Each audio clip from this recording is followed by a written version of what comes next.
have a triple treat today. We have a choreographer, a dancer, and filmmaker, Elliott Geolat, with us today. St. Louis is homegrown, sort of St. Louis homegrown. Yep. Elliott Geolat. Yes, Elliott. So, to think about you being a dancer, what are you, a dancer first, filmmaker second? I mean... That's funny. I asked him that before you showed up. Really? I don't know why that's such a curious funny question. Stuff, Ron. Yeah, it's hilarious. We don't need both of us here. I'll leave. Okay, stay out of this. Anyway, so what did you do first? Dance. And what attracted you to dance? Because most boys aren't, attracted to dance, but it's so great. We need another Rudolph Nureyev. Everybody probably tells you that, right? Well, yeah. I mean... It's such a athletic sport. Why don't but you go ahead. Yes, sorry, go ahead. Before you get too far ahead. Before I answer on my own. Go ahead. Well, I was about 5 years old. Yes. But I was more or less just doing it for fun. Or your parents I wanted to. Okay, good. I wanted to. But I didn't take it too seriously. I was just there for fun, really. Yeah. Just having fun performing. Yeah. You really surprised me when you said you've been with the St. Louis Ballet since you were 17. Yeah. Wow. Well, what happened is... I started out just doing it for fun, but by the time I was 13, I began taking it very seriously, and I started studying at the Ballet Conservatory in St. Louis. I didn't even know there was such a thing, honestly. Well, it's no longer in existence, but at the time, it was an excellent school. It was run by Nathalie Levine, and then in 2000, I joined the St. Louis Ballet School, and pretty much went directly into the company and became a professional when I was about 17. I mean, like if you were a football player, which maybe you are, do you think That's another interview. More difficult to, train and keep your body in shape for dancing or for any, That's all it is. It's just constant training. Yeah. A bit more strenuous than a sport? Well, it's not as organic physically as sports, Everything is turned out, and it's not natural. It's not natural movement. It's not competitive. Oh, well, in the sense of not in the sports sense that right, exactly. But there is competition, especially with oneself. So, did you think you're gonna a baseball kid who wants to be a baseball star and really go all the way? Do you see, or was that a dream of yours, or of you course, just like what is going all the way in ballet? When you're younger, you have dreams of joining the biggest company. Okay.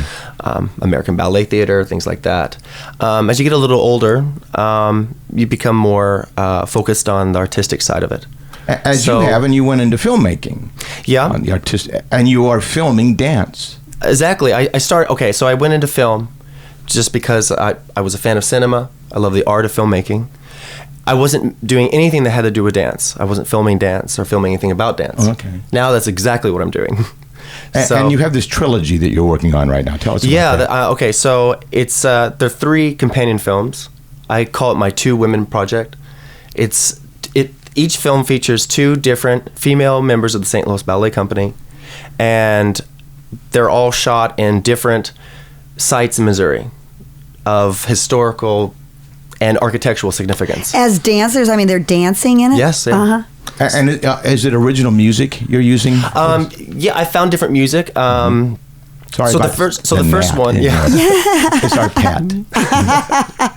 Anyway, go ahead. This is a good way for you to meet 2 chicks at once. Oh, I see. Get to know them. But I'm sorry, I interrupted you. Go ahead. That's okay. Well, I've shot 2 out of 3 so far. The first one we filmed at the Hahatonka State Park. Down in Osage beautiful Beach. castle ruins there. Yeah. So we filmed there. That was the first one. We used music by a California-based artist called Halastrana. It's this sort of like experimental reworking of a Romanian folk tune. We're looking at this as you talk, and these sites are beautiful down there. They're gorgeous. Is this a film that has a story, like a regular film, or is it just a beautiful piece of art? Not really, but I do narrative filmmaking. That's what In the Pines was. It's a narrative In the Pines dance will film. be showing at the St. Louis International Film Festival at the Tivoli on November 8th. That's right. And it's in the evening, I think. It's at 9:15 p.m. Okay, good. It's part of a narrative shorts program that focuses on dance, music, and art. Okay. And it's a number of short films. And okay, so you can see that, but let's get back to the trilogy. The first one was done at the Hahatonka. Yeah, Hahatonka State Park, okay. The castle ruins there. The second one I filmed at the Limp Brewery, and I used music by a really cool local band called Cave of Swords. And again, 2 members of the St. Louis Ballet. In the first one, I featured Audrey Honert and Lori Wilson.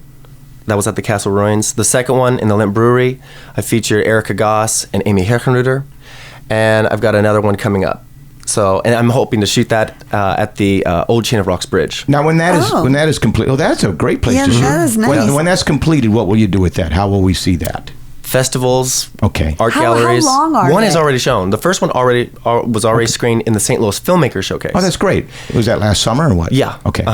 And In the Pine showed in the same festival. Oh, okay. So the way it works is there's a local there's the St. Louis Filmmaker Showcase, which features local filmmakers, and then there's the St. Louis International Film which is Festival, coming up in November. up. Yeah. So if you do well in the Filmmaker Showcase, then well, good for you. Congratulations. They're sort of like we'll kill music that videos, but it's a full length feature, or how? They're all short films. Oh, short films. The Two Women Project, 3 films, non-narrative, just about 5 or so minutes long, between like 4 and 6 minutes long each.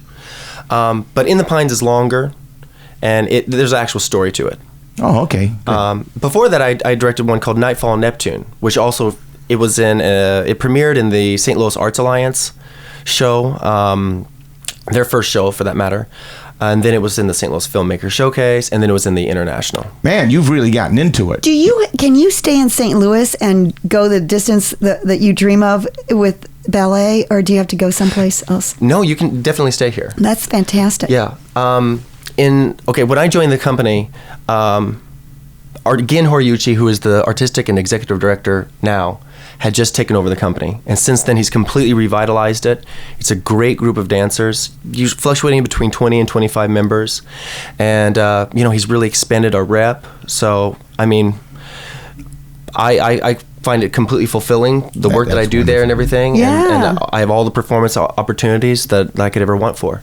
Elliott, spell your last name so people know how to find you. You can find you on Facebook, right? Oh, yeah, so we can see more about it.